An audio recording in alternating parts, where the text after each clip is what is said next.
A Red Bull already has Max Verstappen's replacement. His name is Arvid Lindblad.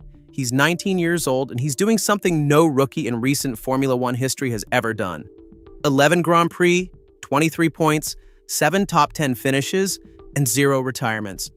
A streak of 6 consecutive point-scoring races from Monaco to Hungary. And he's not racing for a mid-table team. He's racing for Racing Bulls, Red Bull's sister team, in exactly the position where Verstappen himself began his career.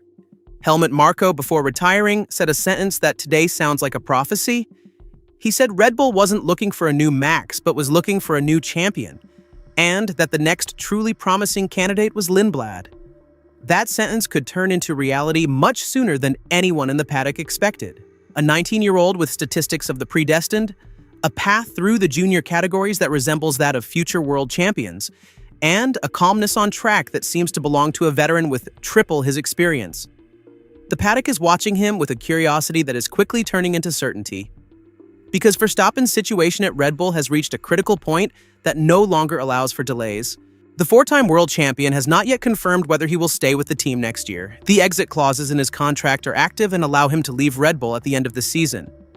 But here's the paradox that is paralyzing the entire driver market. Verstappen wants to leave but has nowhere to go. All the top teams have their seats filled for 2027. Mercedes has Antonelli and Russell.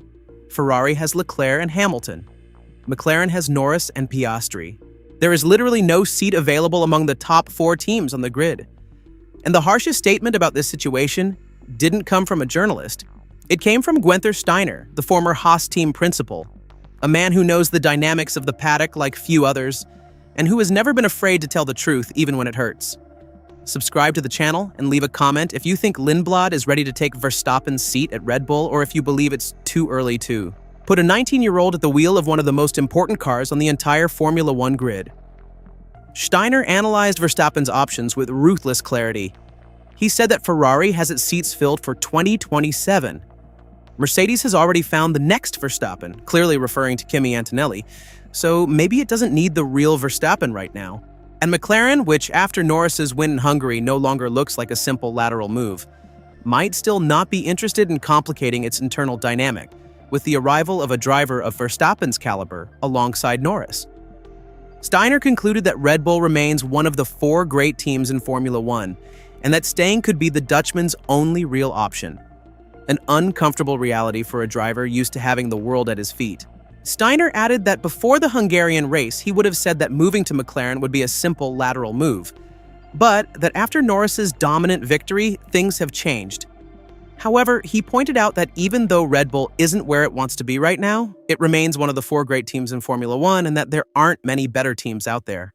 A balanced judgment that leaves Verstappen in a deadlock from which it isn't easy to escape. But Red Bull itself is already planning a future that might not include Verstappen.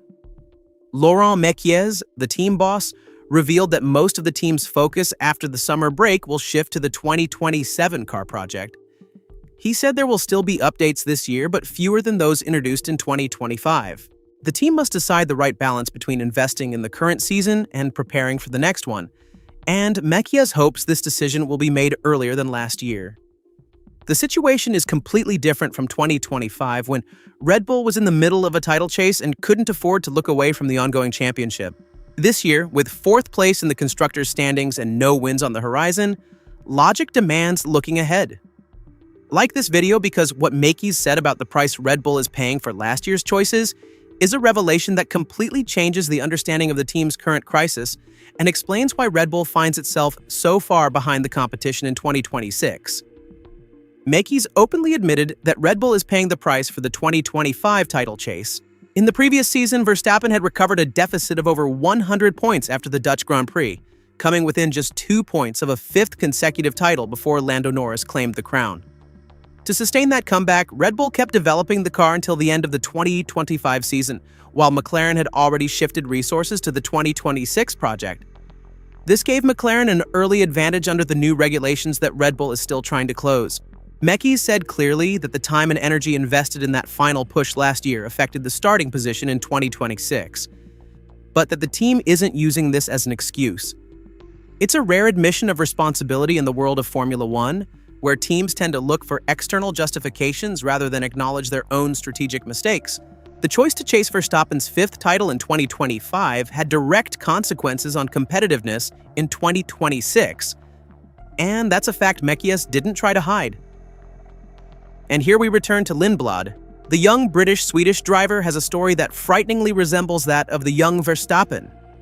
He became the youngest driver to win a race in the history of Formula 3 and Formula 2. He won the Oceania Formula Regional title, and he was promoted to Racing Bulls during the second-to-last race of his rookie Formula 2 season in Qatar. Marco informed him of the promotion personally, a gesture that at Red Bull is reserved only for talents considered exceptional, and that directly recalls the way Verstappen himself was promoted from Toro Rosso to Red Bull in 2016 after impressing at the sister team. The parallels between the two careers are unsettling in their similarity. Comment below if you think Red Bull should promote Lindblad to the main team already in 2027, or if you believe such a young talent needs at least one more year at Racing Bulls to fully mature and prepare for the immense pressure that comes with being a Red Bull driver. Lindblad's numbers in his rookie season are impressive. 11th place in the drivers' standings with 23 points might seem modest, but it needs context. He's the only rookie on the 2026 grid, and he's beating drivers with far more Formula 1 experience. His 7th place finishes at Monaco and Silverstone, two of the most demanding circuits on the calendar, show a maturity and adaptability that go well beyond his age. The streak of 6 consecutive point-scoring races from Monaco to Hungary is a result that many drivers with years of experience fail to achieve even after several seasons in the category. Lindblad is doing all this without the luxury of a top-tier car, proving that his talent is genuine and not the product of a superior machine. But there's an enormous risk in Lindblad's potential promotion to Red Bull should Verstappen leave. Putting a 19-year-old alongside Isack Hadjar would mean having two young and relatively inexperienced drivers on the top team, a gamble that even the boldest teams in Formula 1 history would hesitate to make. Verstappen's presence on the main team would give Lindblad the time needed to develop at Racing Bulls without the devastating pressure of having to be Red Bull's lead driver from day one on the top team. Formula 1's history is full of promising talents who were burned out by promotions that came too soon. Red Bull faces a dilemma with no simple solution. If Verstappen stays, the team keeps its best driver, but must convince him with a contract without an exit clause and a huge salary increase. If Verstappen leaves, the team has a brilliant talent ready in its ranks, but must accept the risk of a completely young and inexperienced lineup at a time when Formula 1 is more competitive than ever. Verstappen's decision is expected by mid-October, and every day of silence brings Red Bull closer to a historic crossroads that will define the next chapter of the most successful team of the last decade of Formula 1. The name of the driver who will sit in Red Bull's #1 car in 2027 could be Verstappen. It could be Lindblad.